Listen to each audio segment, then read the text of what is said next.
May nagtanong sa akin, "Hello po, Boss Rai. Isa po ako sa may utang sa Ola. Na-depress na din po ako dahil sa tapal system. Nalubog din ako. Payer po ako. Pero dahil sa nagkipit ako, di na ako nakabayad sa kanila.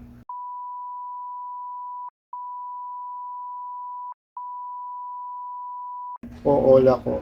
Bala ko po magbayad pag nakaluwag po ako. May mga emails po sila sa akin. Ano po ba dapat kong gawin?" Ito po yung email ng kanyang Ola. Okay. This email is about to remind you from missing the payment from the loan. We might also consider seeking help from audit department to assess your financial capability. Please be guided and cooperate to the soonest. To prevent further inconvenience due to continuous avoidance of call, we might consider sending you a notice letter to your declared address and workplace. We also might blacklist you to the following financial institution, such as SSS, Pag-ibig, and then PhilHealth. We highly advise you to return to your local address and inform your family on how serious the situation is. The company is giving you chance to pay before 4 p.m. today, 24 March 2024, before the higher department will take place. We can offer you 100% reduction of penalties. Just reply me here or answer the call of the collection agent. Furthermore assistance. Thank you. Meron pa pong isang message. Good day. This is from online lending app. You have unsettled overdue loan. Settle your loan today in full amount and try to reapply for a reloan. Possible you can reloan a higher amount. Our company will help your financial this year. Huwag niyo pong pipindutin yung nakalagay po diyan na app na unable to pay the full amount dahil wala po yung bawas na full amount niyo. Mag-i-extend lang po siya ng 7 days at mag-overdue po ulit ng same amount na due ninyo ngayon. Please be reminded that you have an unsettled loan resulting in breach of contract which you agreed to settle on time. We urge you to settle this, otherwise this will be possible negative effect to your credit that can affect your personal credit for future loans in our company and other loan companies. Company will continuously contact your family and friends, especially when you're disregarding and answering our call. Every day there will be an additional overdue fee which could lead you to serious debt. Possibility to be blacklisted from our company, which reflects to other companies. In paying your loan on time, there is also positive effect in your credit. You may have the higher chance to be approved for higher loan amount, 2 loans, higher terms before due, 62 days to 63 days. Our audit department is now conducting review with your account and conducting an investigation to find out if you are really capable of paying your debt and not defrauding or committing deceitful act. Your name and necessary documents might be endorsed to our higher department. Wow! Yung department, talagis na yun. Ibang klase yung inyong hola. Okay, bago natin sagutin ito, no, imbitahan ko muna kayo, no, na suportahan po yung aking mga social media account sa YouTube, Facebook, and TikTok. Okay, himayin po natin itong email po nila, no. So, ang sabi po nila dito, no, sa unang message nila sa inyo, no, this email is about reminding your missing payment. Okay, wala akong problema. We might also consider seeking help of the audit department to assess your financial capability. Bakit to audit? Okay? Yun doon ako nalito eh. Okay? Bakit to audit? Para daw i-consider, i-assess yung inyong financial capability. Okay? Hindi ho trabaho ng audit yan, no, para i-assess yung capability po, no, ng isang kliyente. Okay? Actually, ang may trabaho ho dyan is yung credit investigator po. Sila po ang nag-a-assess niya yung kapasidad po ng kanilang kliyente. At nangyayari po ito, no, bago pa po ma-approve yung loan. No, hindi po yan yung ano, pagkatapos na ma-approve yung loan. No? Loko-loko talaga tong mga to eh. Yan ho ang problema nila eh. No, kasi ho, sila approve lang ng approve, no? Disburse lang sila ng disburse. Basta ikaw may ID ka, o bibigyan ka na nila ng pera, pauutangin ka na nila. Actually, without you pa knowing, no? Nagka-apply ka pa lang, oh. Oh, pag na-submit mo na yung ano mo, yung ID mo at nakita nila yung number mo, eh, ano, let's say, connected sa GCash or sa Maya, padadalan ka na ng pera. Oh, di ba? Eh, ganun lang kalukuhan yung mga yan. Tapos sasabihin, i-assess daw ng ano, ng audit department nila yung financial capability niyo. No? Ang trabaho ng audit, no? Kasi ako kolektor, di ba? Ang trabaho niya mga audit na yan, no? Is i-audit yung trabaho ng kolektor kung talaga hubang ano yan, nag-i-issue ng resibo, nagre-remit, no? Yun ang trabaho niyan. Kung tungkol ho sa koleksyon, ha? No, nagfi-field ho yung mga audit na yan kasi nga ho nagfi-field kami. Oh. Nagpupunta ho yan sa bahay ng kliyente. Check-in po yung ano, yung resibo nila kung kompleto. Oh. Check-in ho ibabangga dun sa kanilang ano, hawak na dokumento kung nagre-remit ba talaga yung kolektor. Dapat i-audit yung kliyente. Tanga talaga kayo eh, no? Gagamit pa kayo ng audit. Mario Joseph, hindi ko trabaho ng audit yan para mag-assess ng capability or capacity ng kliyente nyo. Trabaho ng CI yan. Mario Joseph kayo. Puro kayo katangahan. O, tapos meron pa ho ito. Magsesend daw po sila, no? Or magkukonsider daw sila mag-send ng notice letter dun sa declared address nyo. Wala naman ng problema yun. Hindi magpadala ho sila. Ito pa nakakatawa. We also might blacklist you to the following financial institution. Financial institution daw po SSS, Pag-ibig, and then PhilHealth. Ang PhilHealth po pala is financial institution Okay. Kung hindi pa naman kayo mga loko-loko, ano ang kinalaman, no, ng utang ng kliyente nyo sa inyo sa SSS, Pag-ibig at PhilHealth? Oh. As long ho, no, na ang empleyado ay nagko-contribute sa SSS, Pag-ibig at PhilHealth, wala akong problema yon. Blacklist, bugo. Puro kayo kalokohan eh, no? Tsaka ho, yun nga hong mismo ano eh, yung utang, yung may utang sa SSS eh, hindi na iba-blacklist eh. Oh. For example ho, ako may utang sa SSS, di po ba? Ano gagawin ng SSS sa akin? Oh, pagka hindi ko nabayaran. Kung hindi ho ako mag-a-apply ng condonation, no, para mabayaran 'yan, ikakaltas ko nila 'yan doon sa ano, sa huling-huli ho, kunwari magpe-pensyon na ako. Oh, anong blacklist? Kung sila nga ho hindi nagba-blacklist, kayo pa. Mga bugo. O ito pa ho yung Pag-ibig, yung Pag-ibig ho, autokaltas yung mga 'yan. Pagka hindi kayo nakabayad dun sa utang po ninyo, ibabawas po nila dun sa contribution ninyo. Ganun yung ginagawa niyan. Huwag niyo gawing tanga mga tao, o tsaka yung mga kliyente po ninyo. O tapos PhilHealth, ano ang kinalaman ng PhilHealth sa utang ng kliyente niyo? Di pa naman talaga kayo, O tapos sasabihin niyo pa rito, pag hindi nakabayad ng alas 4, no, sa March 24, no, dadalhin nyo na sa higher department. Ano yung higher department? Sige nga. May higher department pa kayo. Ano kayo, kulto? Mario Joseph na yan. Ayan, tama to ang ginawa nyo. We can consider 100% reduction of penalties. Pero kausapin nyo kasi na maayos yung kliyente ninyo. Hindi yung kung ano-ano nilagay nyo lahat doon sa sulat eh. Meron kayong i-audit. Tapos meron pang blacklisting.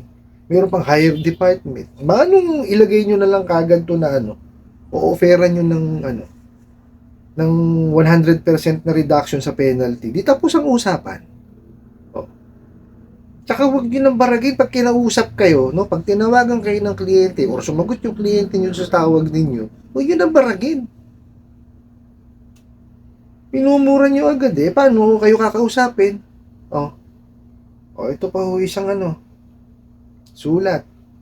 Good day, this is from online lending apps. Ano online lending apps? Panyo, takot na takot kayong magpakilala.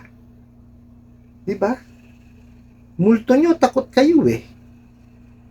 Seryoso itong to. O, tapos, ito ha. Ito yung mga kalimitan yung ginagawang diskarte. O, settle your loan today in full. O, tapos, magre-reapply daw ng reloan na pwedeng mas malaki ang amount. O, ang bulag niyo yan eh. O, diba? Hirap na nga yung kliyente eh. O, tapos, ibabaon nyo pa. Nangya kayo.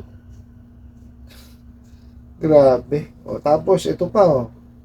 Please be reminded that your loan have been unsettled, resulting in breach of contract. Which you agreed. Anong breach of contract na agree? Bugok. Gagawa na lang kayo ng sulat. Di nyo pa ayusin. Oh. We urge you to settle this. Otherwise, this will be possible negative effect in your credit that can affect your personal credit for future loans in our company and other loan companies. Bakit? Miyembro ba kayo ng CIC? Oh. Kung miyembro ho kayo ng CIC, maaari. Pero kung hindi kayo member ng CIC, malabo nyo yung gawin yan. O, diba? Alam nyo yun. Mga bugo kayong mga ola kayo kung ano-anong pananakot ang ginagawa ninyo. O. Company will continuously contact your family and friends, especially when you disregard / unanswered our call. Tingnan nyo, binabaon nyo sarili ninyo. O, sa inyo mismo galing. Diba? Bakit nyo kailangan tawagan yung pamilya tsaka yung mga kaibigan? Diba? O, kayo mismo naglagay ng mensahe. O, bawal yan eh. Diba? O, inamin nyo mismo dito. O, mga bugo kayo. Tapos sasabihin nyo, when disregarding, tsaka yung unanswered call, paano, hindi i-disregard or hindi sasagutin? Binabarag nyo agad, minumuran nyo agad. Kayo may kasalanan yan eh. Manong kausapin nyo na maayos, di hindi kayo gaganyanin? Puro kayo kalokohan kasi. Ito pa, sinabi kayo mismo, every day there will be an added overdue fee, which could lead you to serious debt. Diba? Sa inyo na rin mismo nang galing. Possibility to be blacklisted from our company, which reflect to other companies. Hindi nga kayo member ng CIC. Pupusta ako. Hindi kayo membro. Pupusta ako. Mario Joseph. Tik yung pananakot ninyo. Tapos, bubulahin nyo pa. Sasabihin nyo rito, pagka raw nagbayad, may positive effect daw. Higher amount loan, dalawa pa yung loan, tapos longer term longer term, 62 days to 93 days. Anong klaseng kalokohan to? Nakita nyo, maski termino nyo alanganin. Paano nyo sasabihin buwan-buwan yan? 62 days. Ilan days po sa isang buwan? 30, tama? 62 tsaka 93. Bugo. Tapos inulit nyo pa dito. Our audit department is now conducting review with your accounts and conducting an investigation to find out if you are really capable of paying your debt and not defrauding or committing deceitful acts. Ano ang kinalaman ng audit doon? Diba? Dapat sa simula pa lang hunong loan, ginawa nyo na yan. Diba mali proseso nyo? Kayo may diferensya. Lahat na lang ho, no? Lahat na lang ng tao. Basta nag-apply sa inyo, approve. Auto-disburse. Mario Joseph kayo. hindi makapalag yung kliyente ninyo eh. Pagka binigyan nyo, dinisburse nyo na yung pera eh. Auto-disburse eh. Nagtatype pa lang. Basta nakuha nyo na yung number at alam nyo yung GCash user o Maya user, di-disburse nyo yung pera. Kahit nga walang trabaho, binibigyan nyo. Puro kayo bugo. Sinisira nyo yung yung industriya ng lending, financing at bangko eh. Yung pagpapautang, sinisira nyo. Saka nakakita, pauutangin nyo, walang trabaho. Paano makakabayad yan? Bobo. Bobo kayo, kaloko. Gusto ko na tuloy maniwala dun sa haka-haka o sasabi-sabi nung iba na kayo daw di umano ay nagma-money laundering. Ganyan ang trabaho nun eh. Di ko kayo pinagbibintangan ha.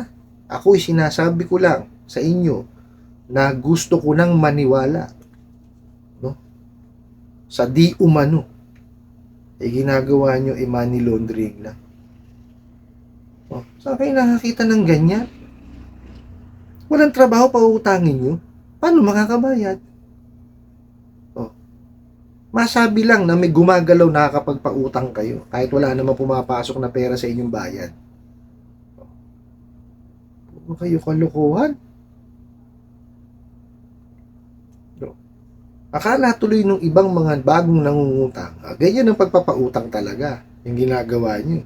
Sinisira nyo nga ho yung yung ganitong klaseng negosyo eh. Sinisira nyo ho. Diba? Akala tuloy nung mga baguhan na nangungutang, na nakahiram sa inyo, ganyan ang pagpapautang.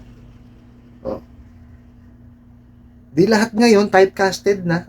Ganyan pala magpautang eh. Kahit walang trabaho, pautangin. Last week lang po, may nag-apply po sa amin. Nagagalit. Bakit daw hindi siya na-approve? May trabaho naman daw yung asawa niya. Sabi ko, pasensya na ho kayo company policy po, wala ho kaming magagawa dyan. Kailangan ho namin sumunod. Saka wag na kong ipilit kung wala akong trabaho pa. Di po ba? Ituturo pa yung asawa. Yung asawa ho, ang mag-apply. Wala naman ng problema yun eh. Ipaprocess naman ho namin. Di po ba? Pero yung ipipilit, at magagalit pa ho dun sa aming kasama sa trabaho na bakit daw siya dinecline. May trabaho naman yung asawa. Hindi naman ho tama yun. Di po ba? Kaya ako naman, naging magalang naman ako sa kanya sa pagsasabi na talagang hindi namin po pwedeng i-divulge yung information na yun. Diba? Samantalang itong mga ulan na to, nasanay kasi sa inyo. Lahat na lang, binigyan ninyo. Basta may ID, merong GCash or Maya, ayan, bigay. Di pa tapos yung application, bigay na kayo ng bigay. Kala tuloy nung mga kliyente o mga tao nag-a-apply sa inyo o naging kliyente nyo, ganun talaga ang larangan ng utang. Mali. Hindi ho lahat talaga nabibigyan ng pagkakataon na mapahiram o mapautang. Kaya nga ho may CI. Sinecheck po yan. Kung mayroon ho kayong kakayanan na gampanan yung hinihiram nyo po. Kasi kayo rin ho ang pinoprotektahan. Di po ba? Kasi kagaya niya, tingnan nyo ho, wala akong CI na nangyayari dyan sa mga OLA na yan. Ano nangyayari sa inyo? Nababaw no kayo sa utang.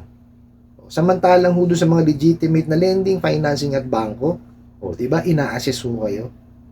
Inaalam kung kakayanin nyo po yung obligasyon. Kasi iniiwas lang ho kayo, na mabaong kayo sa utang. Ganun ho yun. Hindi ho lahat ng tao nabibigyan ng pagkakataon talaga na mapahiram. Kaya nga ho may credit investigation na itong mga OLA na to ay wala.